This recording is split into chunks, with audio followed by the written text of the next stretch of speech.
Hello guys, kumusta kayo? Ngayon, dito ulit tayo sa ating duyahan. At ngayon naman ay magtatanim ako ng ube. Binigyan ulit ako ni nanay ng ube dito. Ayan o, naghukay siya nung nakaraang araw.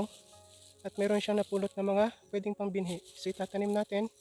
Pinagtatadtad ko na rin ito, hinati-hati ko na. Dito natin na itatanim. Ito o, lilinisin natin to. At dito natin siya ilulubog. So kung matatandaan nyo din guys, di ba anong nakaraan, nagtanim din ako ng ube. Sabi ko dito sa mataas na puno na to. Ayan. So yan. Makikita nyo, ito na siya. So malusog na din siya. Nandito yung mga puno niyan. So yan. Ano yung mga puno niyan. At ayan, gumagapang na siya dyan sa puno.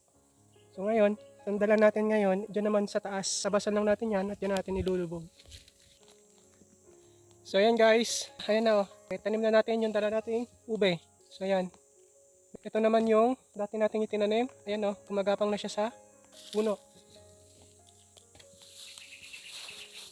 Itong malaking puno. So di ba? At halos isang taon din nata kung mag-harvest itong ganito. Ay hindi ko pa sure kasi ngayon pa lang din ako nakapagtanim ng ube. So titingnan natin pag yan ay lumago at naglaman. So pag hinukay yan, update ko din kayo. So yun lang muna and see you in our future vlogs. Bye!